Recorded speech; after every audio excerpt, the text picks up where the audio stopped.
Welcome back to another episode of Half Man, Half Amazing.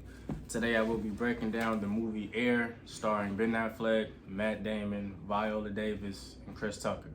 So the movie opens up with a bunch of flashbacks from the 80s. You get to see Magic Johnson, Larry Bird, Adidas, Converse, the music, the style, the culture. Back then, Adidas was the dominant brand in the 1980s, followed by Converse and then Nike. Nike wasn't the company that it is today. Back then, the sales were down, the growth were down, they were losing stock. Nike was the last at the bottom of the totem pole. Ben Affleck portrays Phil Knight, the co-founder of Nike. Matt Damon portrays Sonny Vaccaro. Basically, Matt Damon's job was to go out and recruit new players to bring them over to Nike to improve Nike. So Ben Affleck gives Matt Damon a $250,000 budget to recruit 3 new players. The thing is, Matt Damon doesn't want to recruit 3. He wants to use the whole $250 on one rookie from North Carolina. So Matt Damon is doing this research on this rookie, checking out his game, checking out his footage, the rookie being Michael Jordan. He finds out that Michael is already in talks with signing with Adidas. He's already negotiating his contracts. Adidas has already reached out to the Jordan family and everything. So he realizes it's going to take some real doing in order to get Mike over tonight. The good thing about it is the Jordan family wasn't in a rush to sign anything with anyone. They weren't impressed by all the bright lights and the fancy materialistic things. They didn't care about the fancy companies or nothing like that. Chris Tucker plays the role of Howard White. Now, Howard White was the one that pulled Matt Damon to the side and gave him some advice. He told him, listen, the mother is the heart of the black culture. If you can convince Mrs. Jordan, you can convince Michael Jordan. Matt Damon is so determined to recruit Michael Jordan that he decides to go against company protocols. He's supposed to reach out to agents, lawyers, he bypasses all of that. He wants to speak directly to the Jordan family at their home in Wilmington, North Carolina. Phil Knight still doesn't approve of his decision of the $250,000 all in one person. Matt Damon puts his job on the line. He said, if this doesn't work, I'll resign. Matt Damon makes an excuse at his job, at his office, has somebody cover up for him, and he gets in the car and he's headed to Wilmington, North Carolina. So Matt Damon finally arrives at the Jordan home in Wilmington, North Carolina. He walks up to the house. James Jordan, which is Michael Jordan's dad, is in the front yard just doing yard work, everyday stuff. Matt Damon walks up to him, introduces himself. They have their interaction. Dolores Jordan walks up. Dolores, played by Viola Davis. She walks up, asking, can I help you? What's going on? Matt Damon says, I'm here to discuss Michael's future with Nike. Viola Davis was giving him a hard time at first, basically saying, we talked to Nike already, there's nothing more to say, but she eventually ends up agreeing to have a conversation. So Matt Damon and Viola Davis go to the backyard where they have a conversation, but Viola Davis tells Matt Damon that this conversation is basically pointless because we're already on the verge with signing with Adidas. Like, how can you make Mike stand out? What is your plan? What are you going to do? Because Adidas is a well-known and popular established brand. They have already promised my son this. They already promised him that. Even Converse offered a certain amount of money, a certain amount of benefits. Like, what are you going to do? Like, Nike is at the bottom of the totem pole. Like, what can you say to me right now? So Matt Damon realizes that he only has but so many bargaining chips right now. He decides to take a different approach. He explains to Viola Davis exactly how the conversations will go when the Jordan family sits down at these pitch meetings at Adidas and Converse. He starts with Converse first. So he says that you're going to walk into a room, everybody's going to be wearing red ties, a bunch of corny suits, flashy Rolex, whatnot, and they're going to try to make Michael Jordan the sidekick to Magic Johnson and Larry Bird, and you don't want that. You want Michael Jordan to be his own man, have his own identity. Then he goes over to Adidas. He says that basically there are too many Chiefs, not enough Indians. You're going to walk into a room, let's say you got 4 executives. You ask them one question, you get 4 different answers. So there's no clarity. There is no clear decision making with Adidas. And then he talks about the materials that they use to make their shoes, which is kind of shaky at that time. So Matt Damon looks Viola Davis in the eyes and he tells her, ask me why I'm in Wilmington, North Carolina right now. I'm here because I believe in your son. I believe he's different, and I believe he's going to change the face of the NBA, flat out. Viola Davis smirks, and that was basically the end of the meeting. Matt Damon gets back in his car. He's excited, but he's nervous because now he has to play the waiting game and hope that he gets a follow-up response from the Jordan family. A couple of days go by, he's nervous. He finally gets a call saying that the Jordans agree to sit down with Matt and his team at Nike for a meeting. So it worked out. We're gonna see what happens. So the Jordans agreed to the meeting with Nike, but first they have to go to their meetings with Adidas and Converse. They start with the Converse meeting first. Everybody walks into the room, and Viola Davis starts off the conversation basically asking them, what is your goal for my son? What do you see Mike in 5 to 10 years?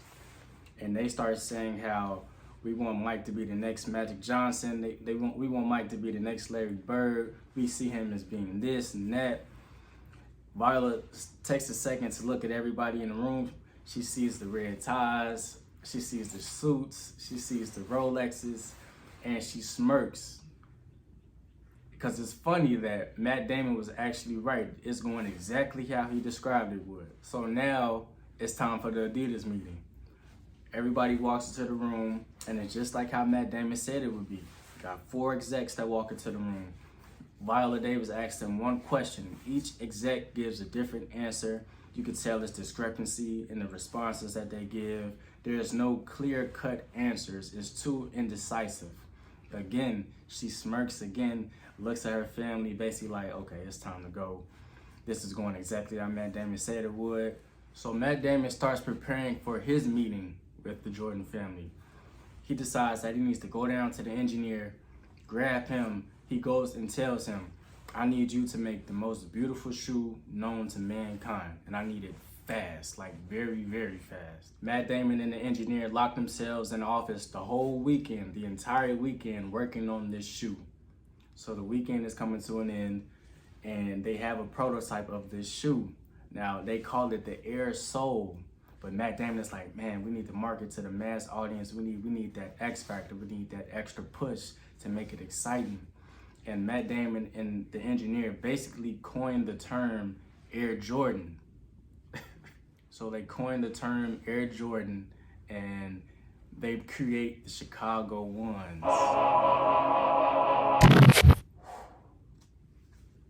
So it's Monday morning now. Matt Damon and the engineer have their shoe. They bring it to Phil Knight, which is Ben Affleck. They present it to him in the name Air Jordan, and he loves it.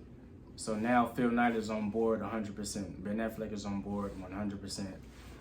So Matt Damon, Ben Affleck, Chris Tucker, and the engineer sit down and strategize how they're going to persuade the Jordans to come to Nike. So they agree for Phil Knight to come into the meeting 7 minutes late to make himself seem more important and whatnot. They agreed to bring only one replica of the shoe to show how rare it is and to increase its value. All these little things to help persuade or make themselves look a certain way to the Jordans. So it is finally the day of the meeting. The Nike team greets the Jordan family as they walk into the room. Chris Tucker says a few jokes just to break the ice, make them feel a little bit more comfortable or whatnot. Everybody sits down at the table after everyone introduces themselves, and they put a box on the table. And the box is the shoe that they made. So they present the shoe again. They present the shoe again, and Michael Jordan instantly picks up the shoe. He's looking at it. You can tell he likes it. He can't take his hands off of it. He's twirling around, kind of just looking, getting a good feel for the shoe and whatnot. And eventually Phil Knight comes in 7 minutes late, just like they practiced, or just like they planned. And they start a presentation. So they bring out this projector, hook it up, the screen comes down, and they start to watch this video. Now, as they're watching the video, you could tell that the Jordans are starting to lose interest because it's generic. Like, we came all the way out here to watch a video. So Viola Davis kind of looks around, she's bored.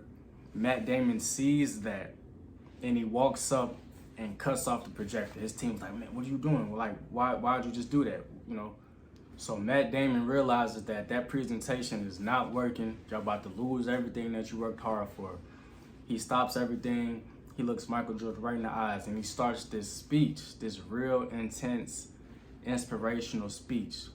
He says a bunch of things, but one of the things that stood out to me is when he said, "We build you up, we tear you down, but you become immortal." So when he says we build you up, we instantly cut to these flashback footage of Michael Jordan winning the rings, winning the championships, all the happy moments, the buzzer beaters, all the glory moments. When he says we tear you down, you get footage of him being injured, him losing games.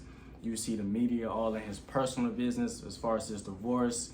You see footage of his dad being killed, footage of the funeral service that was being held at that time, like actual footage from back in the day. And when he says you become immortal, we see Michael Jordan as he is now.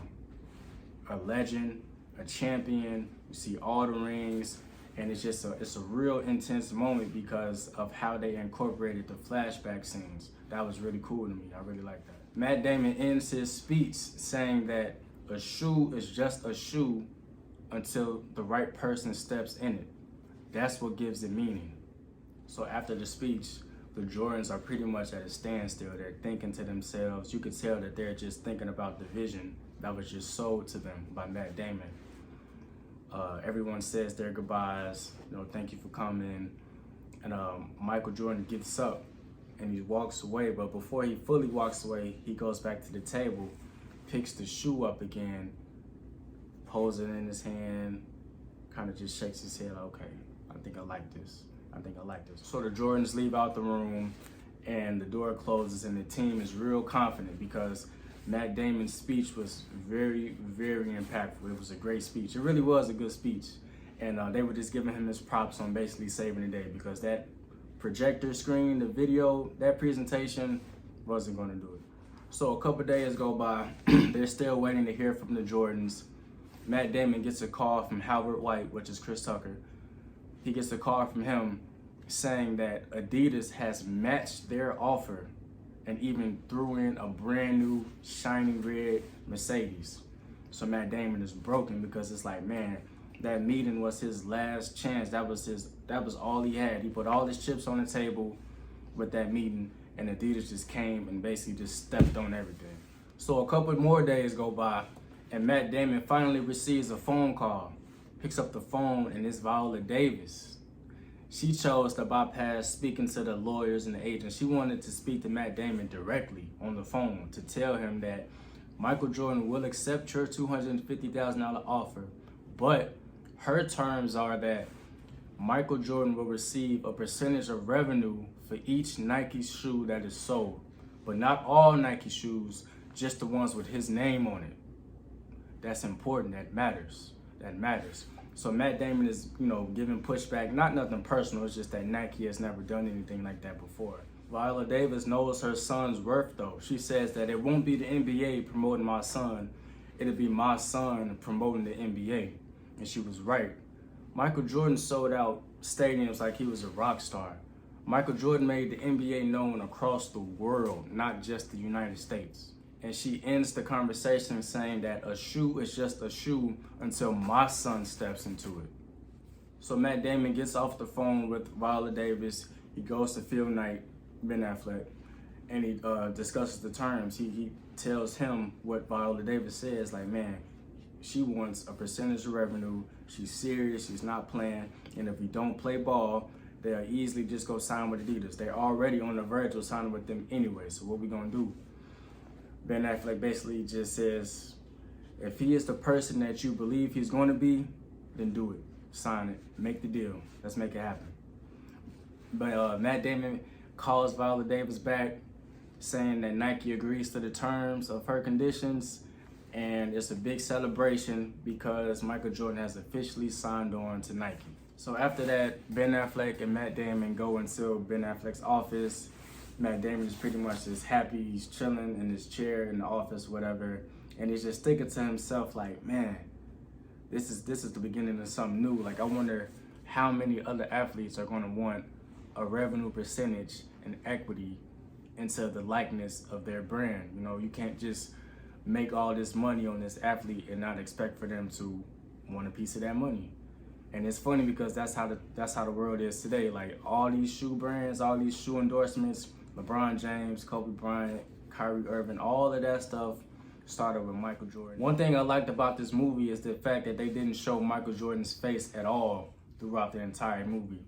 They had camera angles where you can see like the back of his head or like a side profile, you know, his silhouette. You see the person walking just like him or sounding just like him, having that country accent, but you never get a full facial shot of Michael Jordan. And I like that they did that because I feel that if they didn't do that, it would have taken away from what the movie was really about. People would have been too concerned like, oh, he doesn't look like Michael Jordan, or he doesn't this, he doesn't that, but it's not even about that. This movie is about the creation of the Air Jordan and how Nike as a company got back on its feet. Now, inevitably, Michael Jordan is going to be in that story, but this isn't a Michael Jordan movie, if that makes sense. All in all, Air was a good movie to me. I like this movie. I give it 5 stars. Every movie doesn't have to be a super layered, like complex storyline where 10 plot twists and all of these things. You can just sit down, tell us a good story, have a good pacing. It's not a super long movie. Air was a good movie to me. I'm not mad at Air at all. I would recommend it to people that have not seen it, and I would definitely watch this again. So now it's time for the fun fact part of the show. Before Michael Jordan, the Nike brand sold 3 million in shoes in total. When Michael Jordan came aboard, the Nike Air Jordan sold 162 million in its first year. The Nike Air Jordan represents 4 billion in sales annually. Nike bought Converse in 2003. The engineer that designed the shoe actually came up with the idea to make the Michael Jordan silhouette flying through the air on the shoe. Crazy. Matt Damon's character, Sonny Vaccaro, actually fought for players to receive money for their shoes. So he looked out. He started a whole thing, a whole movement. And last fun fact, Michael Jordan reached out personally and hand-selected Viola Davis to portray his mom, Dolores Jordan, in the movie. I think that was pretty cool. Shout out to Viola Davis. Like I said, man, Air is a good movie. I give it 5 stars, 10 out of 10. I'm not mad at this movie at all. I don't really have any critiques on it. It's a good watch, and I recommend it to everybody. I will catch you all on the next review.